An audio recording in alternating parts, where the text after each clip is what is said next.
Hey, what's up, everybody? This is Charles, and welcome you guys to another episode of the Dreamerspro Show, where we cover everything from sports, hot topics, classic debates, entertainment, and where we give you guys a fresh perspective on things and how we see them. Today, we got a pretty interesting episode for you guys, so stick around. You want to hear what we got to say.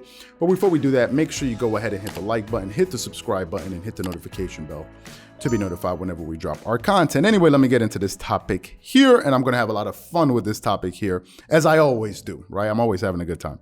So I've always said, and always mean I'm talking about in the last 6 months, right? I've always said that I thought that Stephen A. Smith and Max Kellerman really didn't have much chemistry together when they were on ESPN First Take. I thought a lot of it was contrived. I thought Stephen A. Smith genuinely didn't like Max Kellerman. How do I know that? Because of how he spoke to him on air, right? Some people thought, oh, these guys are acting, they're pulling us for entertainment. It's for entertainment. I'm like, bro, you can be entertaining, but there are limits to it, right? Shouting on your co-host, cussing him out, telling him, chill, slow your roll, bro. It's my show. And blah, blah. That has nothing to do with entertainment. That just has to do with you wanting to show up your co-host. I thought a lot of times Stephen A. Smith was speaking to Max Kellerman in a very, very condescending manner, right? And I thought that it was very disrespectful from a man-to-man standpoint. We can have a debate show, but there's no way in hell you're gonna, shout on me, right?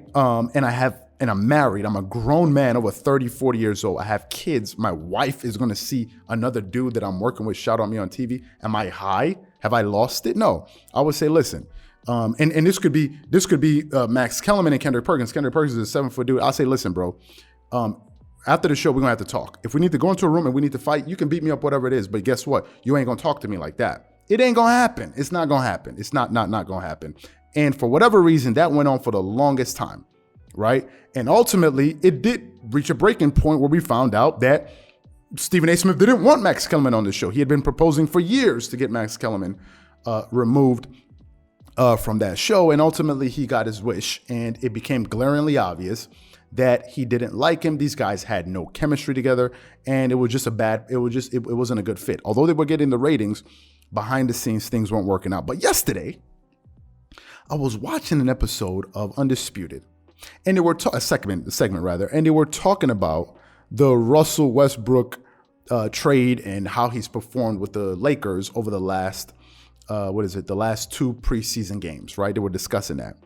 And they got to a point in that segment where Shannon Sharpe and Skip Bayless were talking, and they were having this exchange between them. And as I was watching it, I said to myself, this is exactly why Max Kellerman and Stephen A. Smith were destined to fail. So before we go too far, I want you guys to take a listen to this exchange between these two guys and see the definition or hear the definition of chemistry between two co-hosts. Take a listen to that. By the way, LeBron started off 0 for 3 in his first night. That was his only game. But you see we pick it up, though, right? 3. You see us pick it up, right? What's that? We picked it up. Picked it up? Yeah, we started out a little slow, but did that thing, that stroke started. Okay, but he went up 0 for 3 from 3, which is shades of things to come. No, it ain't no shade. Okay. It's okay. We already got a bet. We're going to shoot 35%. We already got a bet from 3. We did? Yes. 35%? 30 from 3. 35. 35 is horrible. We didn't make that bet. You know what? Why would I bet you that? Since I like you, let's make it 36.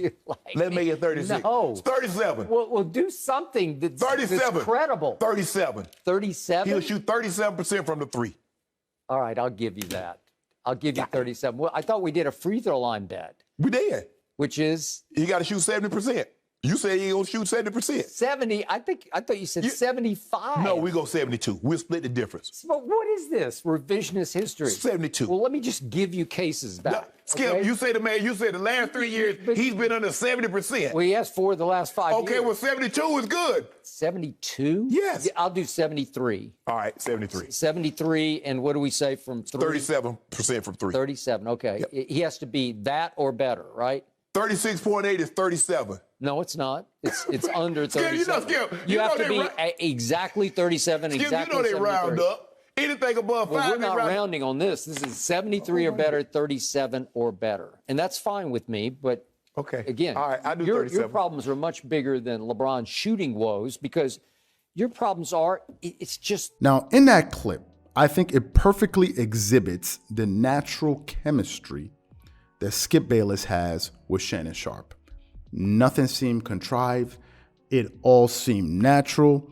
And it looked like these guys were genuinely joking. Even when Shannon Sharpe said, "But Skip, you know what I like," and Skip started laughing out like, "Aha, you're like they genuinely were getting along together, right?" Now, have we heard Skip Bayless and Shannon Sharpe get into heated?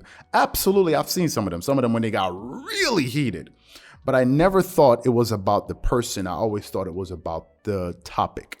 It never seemed like it was personal. And even if it was, they always made up. And then the next day they were back at it again, fresh as friends. And I got to hand it to Shannon Sharpe. Shannon Sharpe is usually very good at making peace. He's very good at that. If you guys watch him carefully, he's very good at that. Shannon Sharpe looks like somebody that you would really enjoy to work with. At least I think so, right?